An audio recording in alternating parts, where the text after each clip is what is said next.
So the first thing I'd like you to do is I'd like you to imagine that you're back in January in 2020, and I'm the CEO of your company, and I pull everyone together and I say to you that you are no longer allowed to um, uh, shake hands with anyone in your workplace, that we are no longer going to use the handshake as a business convention. And as my HR team, I'm asking you to implement this policy and ensure that people don't shake hands in the workplace.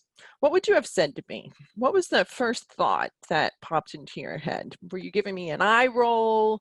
Were you telling me how impossible that was? Were you thinking about the lunacy of that suggestion, and you were concerned that this was going to be damaging to company culture?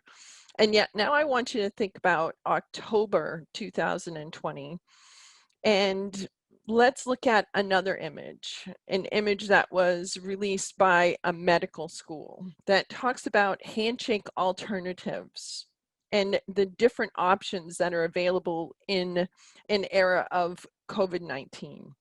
And I want you to really truly think about some of the seismic shifts that have happened in the workplace globally in just a few months. This is important because as somebody who has studied remote work and dispersed teams, I've led them, I've studied them, I've written about them, I've been thinking about them since the early 90s.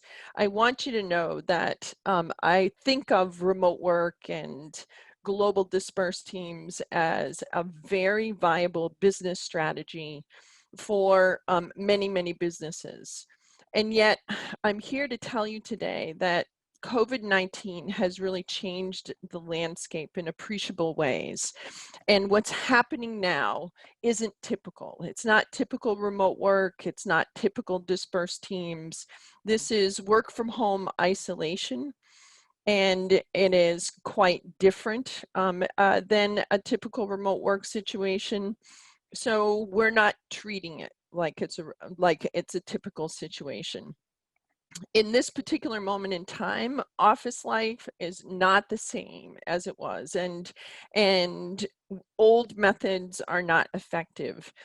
Old conventions are irrelevant because we are now in an environment where personal lives and professional lives are mixing and integrating in ways that we never could have imagined 6, 8, 10, or 12 months ago.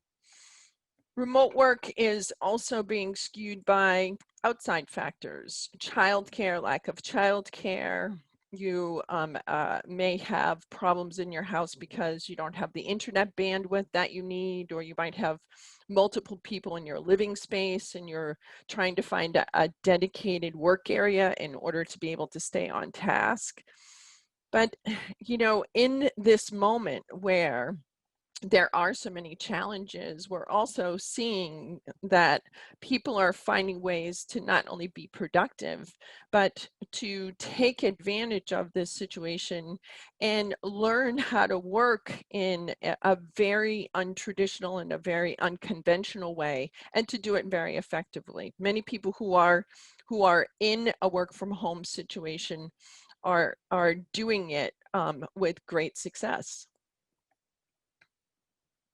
In this moment in time, my team and I are spending a lot of time talking with a lot of folks in the work world, not only with our clients, but we are addressing groups like you to talk about some of the changes that we've seen, some of the challenges that we've seen, and also some of the leading data points that are giving us indicators of the types of things that companies, organizations are going to be dealing with in the next 12 to 18 months, and probably even further down the road. We have organizations right at this point who are questioning their whole approach to the workplace, and what does the workplace look like post-COVID? There are a few things that I want to highlight here, because I think it's important to remember that, you know, as a group of people who are forced into work from home situations, very often many people tend to over romanticize office life. And this is important because line of sight or physical presence doesn't translate to productivity. And as HR professionals, you know better than most that folks who are working in proximity in an office situation often had conflict, often were unproductive, and often engaged in counterproductive activities. And so let's make sure that we keep in mind that office has its place, face-to-face has its place, but let's not over romanticize what it's like to have everybody in one physical location. I also want to make sure that we're very clear that people have been working in remote ways and also in dispersed teams for a very, very, very long time. And so organizations that have sales teams, organizations that have more than one office have been working in a dispersed environment as long as they've been around. So what has gone is the notion that remote work or dispersed work isn't a valid way of working. And for many people who are doing it and doing it productively, this certainly has become a global proof of concept that remote work is an option. Not everything that's coming out of the pandemic circumstances is bad. There are actually some very interesting findings that are going to have a big impact on how people do work for a very, very, very long time. And for many companies, this circumstance is providing opportunities that didn't exist before. And it will be that that group of companies that can look at that opportunity and think about ways to leverage that opportunity who are going to be most successful in the future. So what am I going to talk to you about today? Well, you know, as I mentioned, my expertise is remote work, implementing remote work programs and productivity in dispersed teams. And certainly the pandemic has been a global proof of concept that remote work is a valid strategy. And while I'm not saying that remote work is going to be appropriate for every single person or every single company or every single job, it is something that has to be considered. I want to talk a little bit about a pandemic work from home survey that my team and I did earlier this year that really gave us data indicators of some of the strengths of remote work and some of the real highlights that we think you're going to be hearing about in your workplaces from your employees, from your executives, and also from some of your leaders, some of your managers. Employees have had a taste of very flexible work environments and they liked it. And so what does that mean for you folks as HR professionals? I want to talk a little bit about the data findings. I want to talk about some things that I think you folks can start to integrate into your planning for 2021 in order to be able to get ahead of the curve and also prepare your executives, your managers, and your leaders for things that we think are going to come next. So as I mentioned, my team and I conducted a global pandemic work from home survey where we were asking folks who had worked from home as a result of the pandemic to talk to us about their experience, really tell us their experience. The participants, some of them had worked from home in the past, but a good portion of them were working from home for the first time.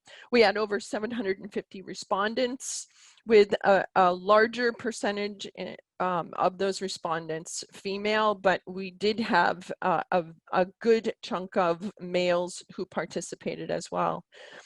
Of those participants, there was a very even split between introverts, extroverts, and folks who were indicating that they're a little bit of both. And we were also interested to see that our participants were grouped across the generations. And so while our largest segment were really Gen Xers, which didn't surprise us, we did have a representative sample of millennials. We had a chunk of boomers, and we also had a few Gen Zers who gave us some insights into how each generation is viewing this particular event. The median income of our participants was $85,000, and this group was college educated, indicating that just like the global trend, what you're seeing is very often it is the knowledge workers who are working jobs that are more suited for that work from home environment. So this didn't surprise us. So what did we find? And I'm going to give you kind of high-level findings, then I'm going to jump down into the individual categories that I think are particularly relevant for you folks. And the first thing that we found was that, you know, no surprise for us personally, because we've been doing this a long time, is that people were more productive, not less.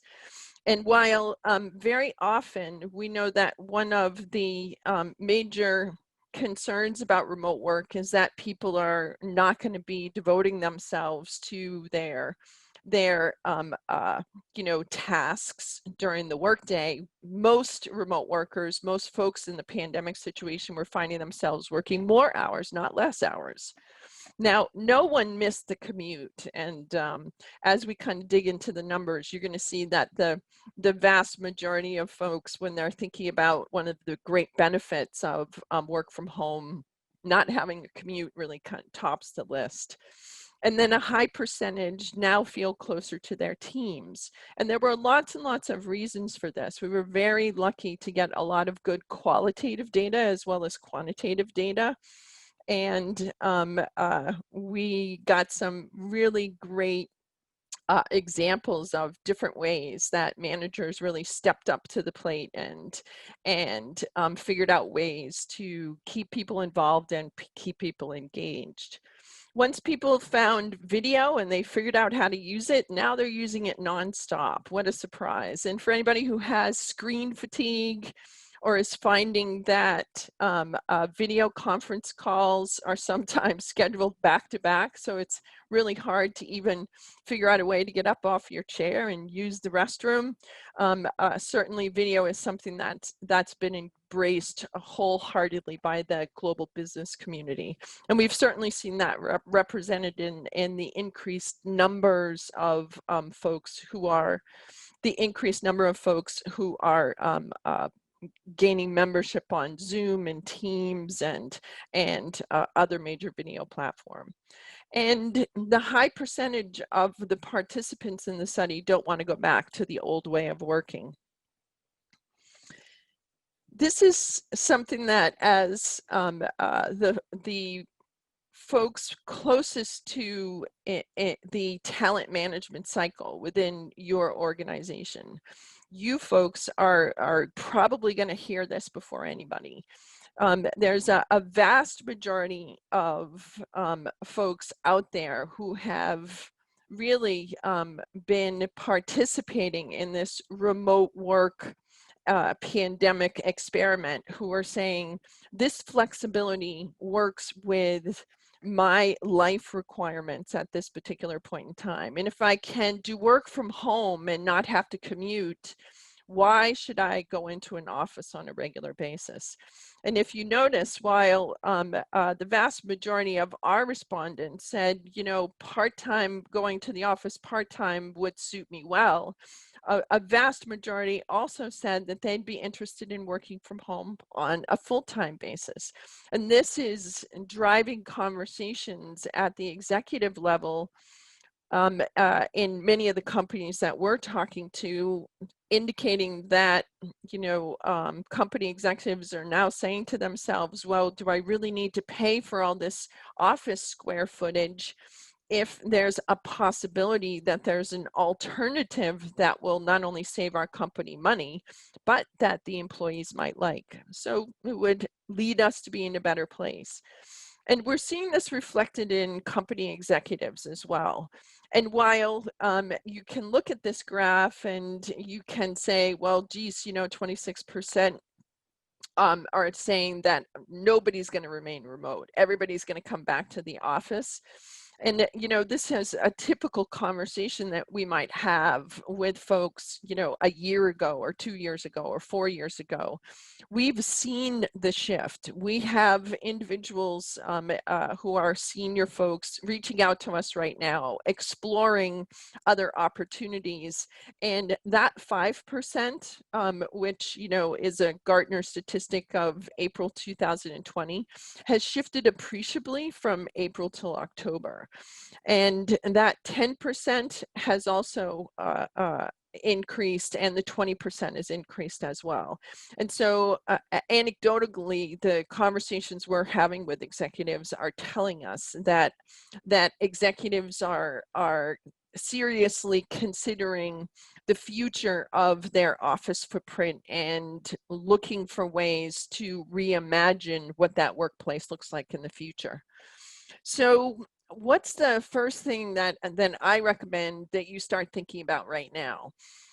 And from a legal and a risk perspective, if you haven't done this already, if your organization has gone through and asked people to work from home, and you haven't gone through and reviewed your workforce policies and done the legal research to understand the implications, and then proactively share that with your senior leaders within your organization, this should be top of your list. This is important because there are just policy implications, not only from an employment law perspective, but also from just a redefinition of work. What's work time versus what's personal time? The lines are blurred here, and actions and the necessity that's been motivated by COVID has certainly put organizations in a position where they're ahead of legal statute right at this point in time. So you need to do this research, really understand the implications and the risk, and prep your leaders and your managers for what's coming next. Because if your organization is thinking about rethinking its work footprint, really redefining how your organization will work and your workplace practices, then understanding those policy implications has to be top of mind for you. You're also going to have to rebuild your talent management lifecycle. If you're going to integrate remote work, if you're going to integrate dispersed team leadership, then appreciate this is a significant change, not only in a management sense, and certainly it's a seismic shift for managers. And I want to be really clear about this. Very often when we're talking to organizations, the people who are most reluctant to make a shift are folks who are in the supervisory, the manager, those line manager positions. And the reason why is because typically their current methods, line of sight management, open door policy, command and control, or really being the sort of central conduit for decision making, right, and problem solving. So you have managers who are used to their people coming to their door, asking for their help. The manager provides the solution and sends the employee off. These are typical methods that many line managers are engaging in, and in a remote work or a dispersed work environment, they simply don't work. And so very often in an organization, when you're thinking about a change management consideration, if you're going to shift the way you do work, making sure that you're attending to the new skills that are required to be able to lead, manage, supervise in these circumstances are pretty significant. But it's going to impact your whole talent management life cycles. Candidate profiles are going to change. And while you might be hiring people right now, bringing them into your organizations, appreciate that if you haven't examined the competencies that are making people successful as remote employees, work from home employees, if this is part of your strategic future, do it now. And this is important because this is going to be reflected in job descriptions. It's going to be reflected in onboarding procedures. It's going to be reflected in those professional skill training programs, your curriculums. How are you training not only line employees, individual contributors, but also the people who are managing these groups? Career paths for folks who are not physically visible. And this is something that's been lacking in organizations for a very, very long time. Appreciate that, you know, a remote employee who is very good at their job is self-directed, they're problem solvers, they take initiative, they're delivery driven, and those people who are most successful in those positions just simply won't tolerate an inability to move forward, and they'll find a way to do it, and they'll find a way by leaving your company. And so career paths, promotion criteria, and whatever you need from an HR technical infrastructure perspective to be able to support this is going to be critical to remote work and dispersed team success. As I mentioned to you before, what are the factors that contributed to increased productivity for folks who are working from home? Well, lack of commute. What a surprise. In early 2019, many articles were written on the increased commute time that people were spending in order to get to work and then get home. And when you have either one person working in a household or both people working in a household, particularly when there are kids involved, then appreciate the amount of time that people were spending as a commute. And people don't like it. And so one of the things that has been very top of mind for folks is, you know, that lack of commute has given people a lot of time back in their day.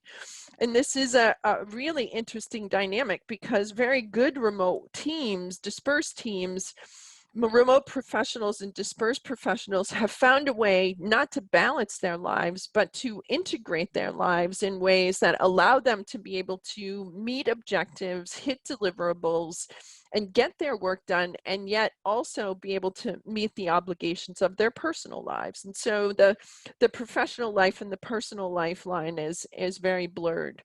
That increased ability to focus, less distraction. So when you sit down, nobody's going to show up at your door. No one's going to show up at your cubicle. Even coming onto a video conference call is something that people are saying it's less of a distraction to get on a video conference call and then get off of it, as opposed to being in an office setting where there are more bodies that can find ways to create a distraction for you.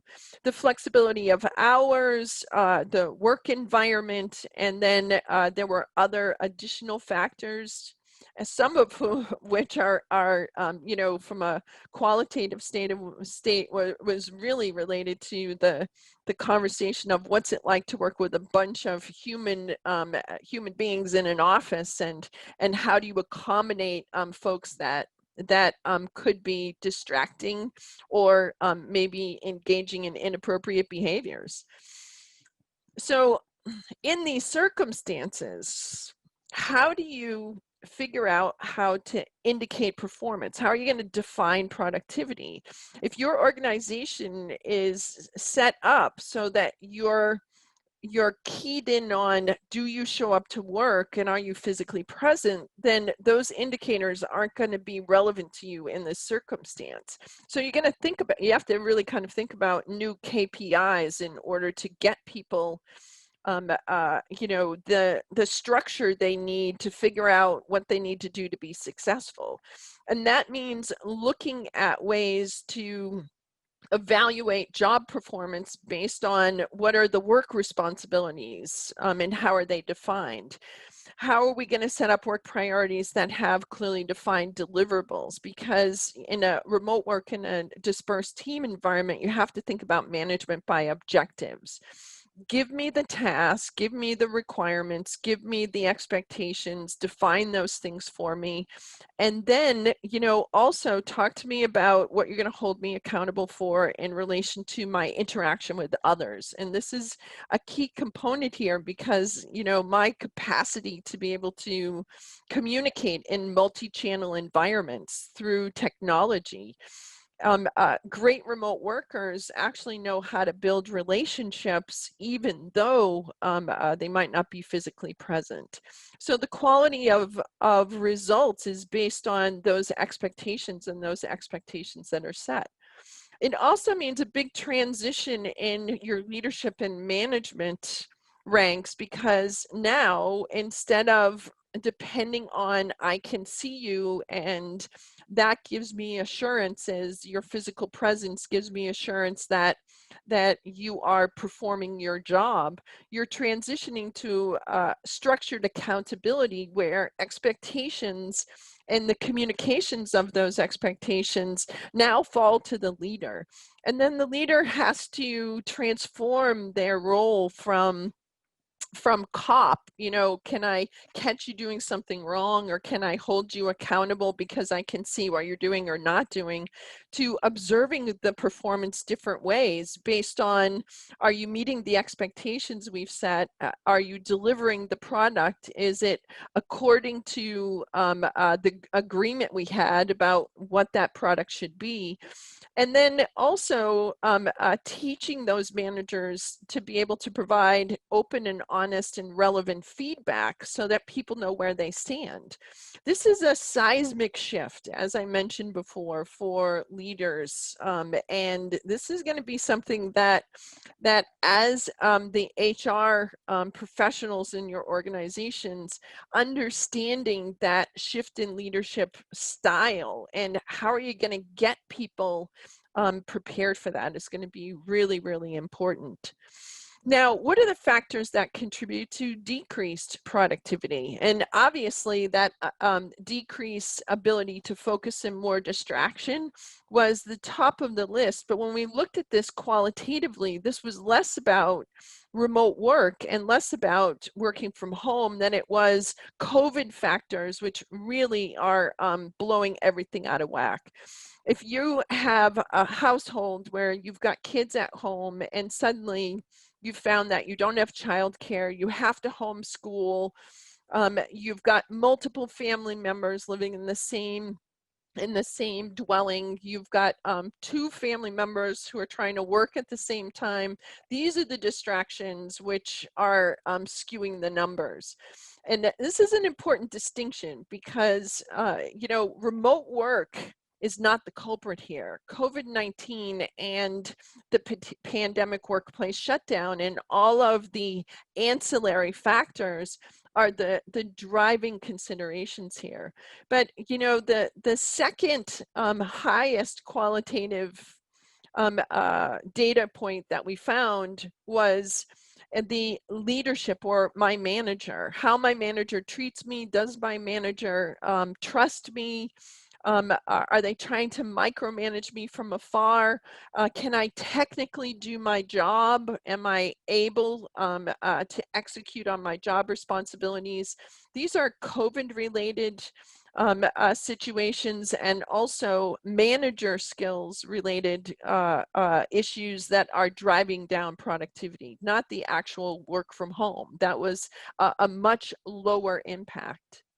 Now, this is one big change moment. And for those of you who have been thinking a long time, geez, you know, work from home, flexible work arrangements should be an option in our organization. This might have been a hard sell for you at different points in time.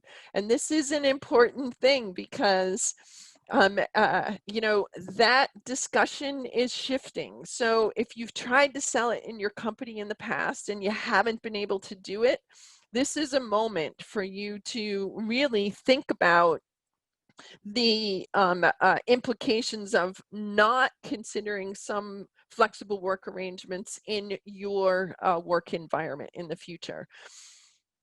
Because of what we're hearing from employees, because of what we're hearing in terms of the positive attributes that are coming out of this experience, appreciate that your employees are going to demand it, and also appreciate that it's going to be harder for people to indicate that it's not a possibility, because the work from home pandemic shutdowns have really been that global proof of concept that says remote work is a possibility for many, many, many job positions. So this is a pandemic shift of thinking, and there's never been a bigger opening to be able to have that conversation.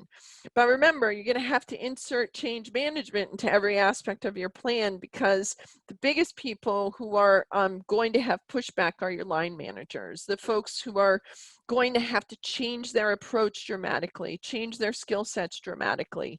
And you're also going to have to remember to go through every aspect of your talent management process, because everything's going to be impacted. So move as fast as possible so you don't lose the moment. But I also want you to really look holistically, because this isn't going to just impact one part of the business. It's going to impact huge. It's going to have a huge impact all across your work. And so HR, we see HR as being on the forefront of making sure that they're not only driving the conversation, but also creating the organizational infrastructure that's going to be able to support this flexible workplace. Now, that means that companies right now are reevaluating their cultural values. This is a big shift in thinking. You know, we have, as a human race right now, integrated work and life in ways that nobody could have possibly imagined. What we accommodate now, I mean, how many of you have gone to a meeting or some sort of a you know, a virtual gathering and had kids pop into the frame, housemates pop into the frame? You get to see people's personal spaces.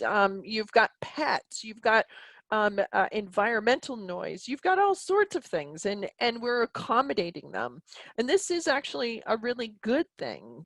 This is a positive. It's reducing stress for folks, and when we accommodate and we acknowledge that this is an extraordinary time, but we can still be professional, even though we might have our bunny slippers on, you know, or our shorts or our t-shirts on. You know, this is a time period where we can really just change the way that we think about things. Because remember, old conventions are out the window. This is also about building a benefit of the doubt culture. And that's an important consideration, because when I say to you that there has to be a seismic shift in management approaches, appreciate that we have to get managers out of the mindset that if somebody's out of sight, that they're screwing off, that they're not doing their jobs. And so the more that we can shift to management by objective and creating that expectation structure so that managers have benchmarks that they can check to indicate whether somebody's on task or not, and then the more that we can reduce that suspicion and move people to a place where they can give their employees the benefit of the doubt. This also means that shift from cop to coach, and how do leaders now become coaches for their folks. But it's also going to be important that as an HR organization, you're really addressing mental health issues as proactively as possible. And this is important because we have to remember that we're dealing with humans here. And the humans who are engaged in this workplace shutdown, this workplace isolation, and they're juggling all these variables that are associated with the pandemic, are finding things pretty emotional. And that means that the more the HR, you as HR professionals, but also other senior leaders in your team, other executives, line staff, managers, and even experienced coworkers, the more that you can bring that human touch, allow and accommodate for that humanity and making it okay, the more we can reduce stress. And this is important because now really learning ways to moderate in these forums where we allow people touch points to help folks be seen and heard are pretty essential, pretty vital, because we're finding that the data is telling us that folks are being disengaged and they're feeling, you know, that it's easy to remove themselves from a situation or to leave a company when they don't feel that level of connectedness. You know, using people's names, getting to know them, adding videos so that everyone can see everyone, and looking for ways to not only allow people to be human, but allow people to see your humanness. These are different techniques that in remote teams and dispersed teams you can create that connection when you can't have physical proximity. And then allowing your employees to show an opportunity to show emotions, but to show emotions appropriately.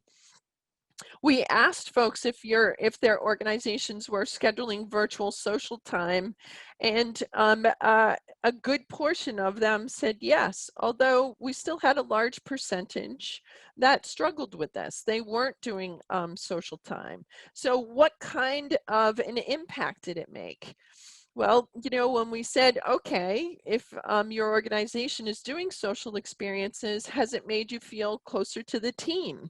A large percentage said yes, and they appreciated it. And so while there'll always be folks who were a little skeptical, and the folks qualitatively who were a little skeptical said, it seemed contrived, didn't seem authentic. And, you know, I don't really feel like my boss likes me anyway. So doing forced team activities didn't help with that. And so we found from a qualitative point of view that the reason those social experiences were less successful had to do with how they were executed, and also what the trust level was between the team themselves. We also got a lot of data that said people are going through emotional roller coasters. And so when we say mental health has to be a priority, excuse me, when we say mental health has to be a priority for everyone, it's because as human beings, we are literally in a social experiment that is creating all sorts of a range of emotions for every single one of us. Even managers, even yourselves, every single human on earth is having moments of fear, anxiety, anger.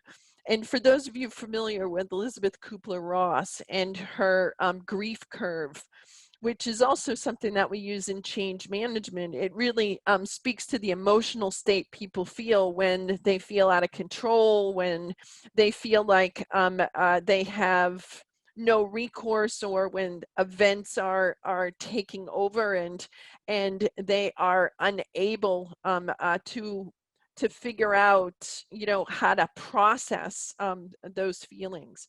And so remember, you're dealing with human beings, and as HR professionals, making sure that your organizations are providing mental health resources or wellness support is going to be very, very important.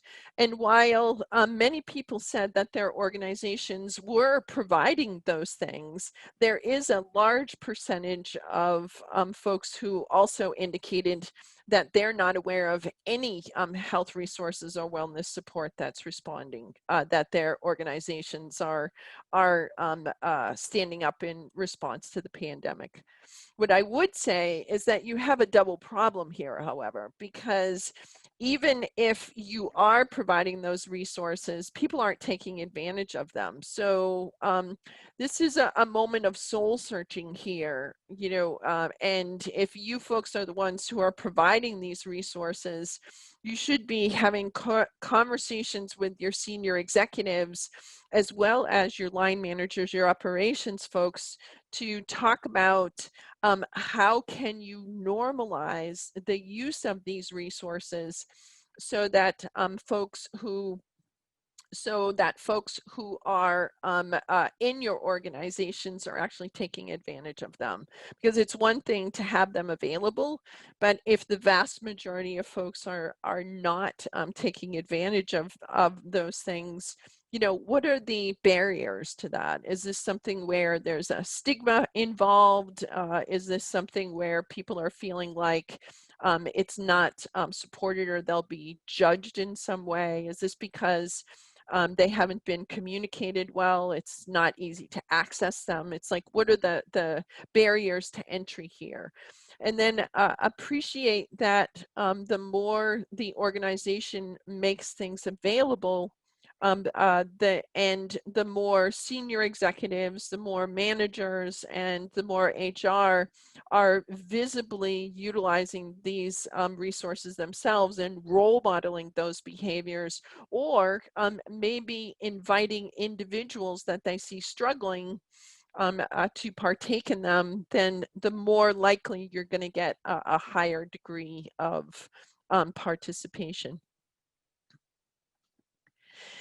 This is a new construct, folks, and this is a construct that puts a lot of responsibility not only on the managers and the leaders to shift the way that they manage and lead their organizations, really making that shift from cop to coach, and changing the operational framework from line of sight, I see you, and thus I can tell if you're working or not working, you're productive or not unproductive, to that management by objective, setting of expectations and observing behavior and providing feedback, to a much higher degree of responsibility on the employee themselves, because in this construct, your employee now has to execute very often on their own, which means a higher degree of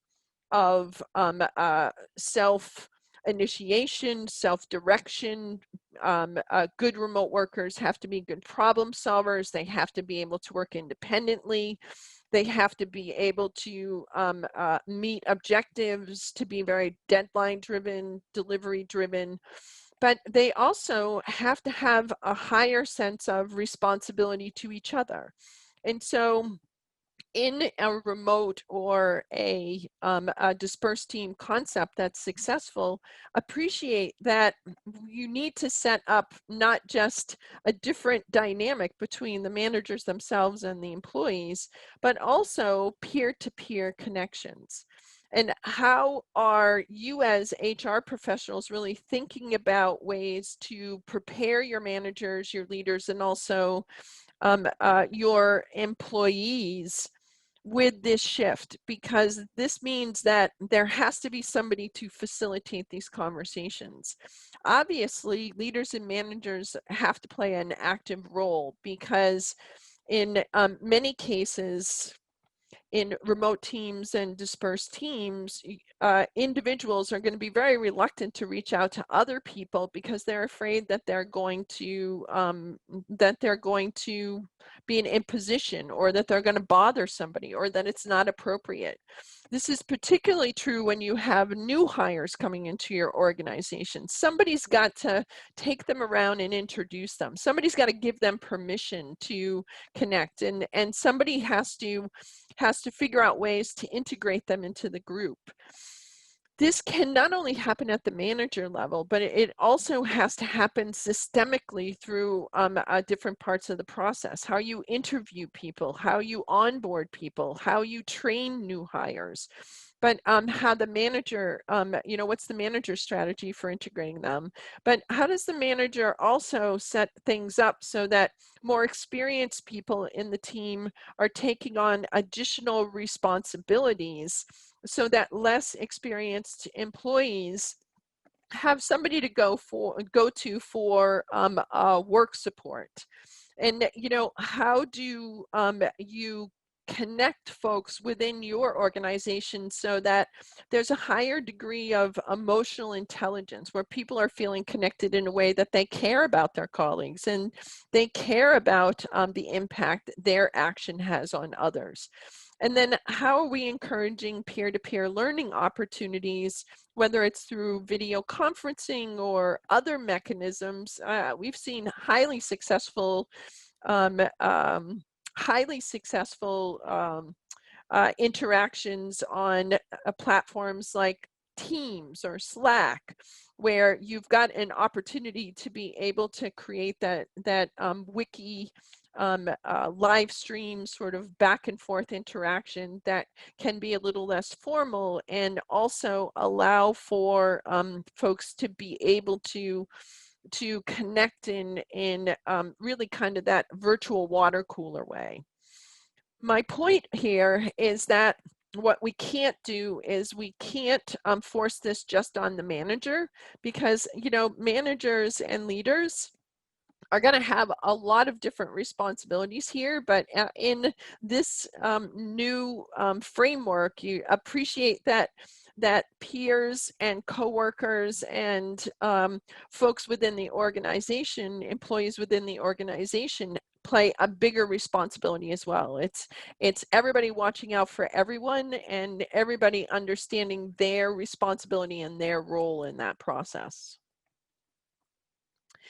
So with that, I'm going to, continue to take questions, and I've certainly been taking questions in the chat throughout this conversation, but I do want to leave you with some positive and some happy thoughts.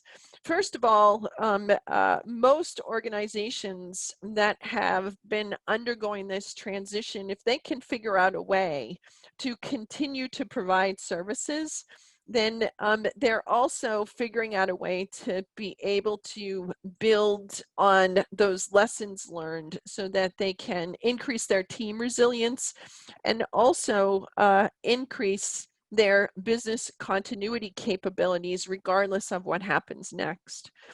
The vast majority of folks who were engaged in remote work during the pandemic are figuring out how to get things done.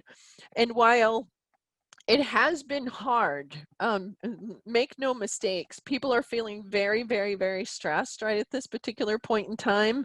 This is going to have lasting impacts, and we anticipate that we're going to continue to see people really think about how these lessons can be applied differently, because very often we're seeing organizations reevaluating the amount of money that they're spending on offices right at this particular point in time, and they're seeing the potential productivity gains that they've realized in this particular moment, and that hasn't gone unnoticed. Don't forget, employees appreciate not having commutes, and they appreciate the flexibility that this time has given them. So if your organization hasn't considered remote work as a viable strategy, if your organization hasn't really acknowledged that people have been doing remote work in your organization, or that your organization has dispersed teams, and that by shifting your practices, shifting your culture, and taking some of the lessons learned through this pandemic and applying them effectively, you could potentially be not only increasing your relevance long term, but you could be developing viable business differentiators that will not only increase your team resilience for the future, but also position you in a stronger place regardless of what happens with COVID in the future. Thank you all so much. It's been my pleasure to talk to you today. Please take care, be well, and I've given you my contact information here. Feel free to reach out at any time if you have additional information. And I'm also available on LinkedIn, and I would be happy to connect with anybody who has additional questions in this area and help you puzzle through your challenges in the future. Thanks so much. Take care, and we hope everyone has a great day today.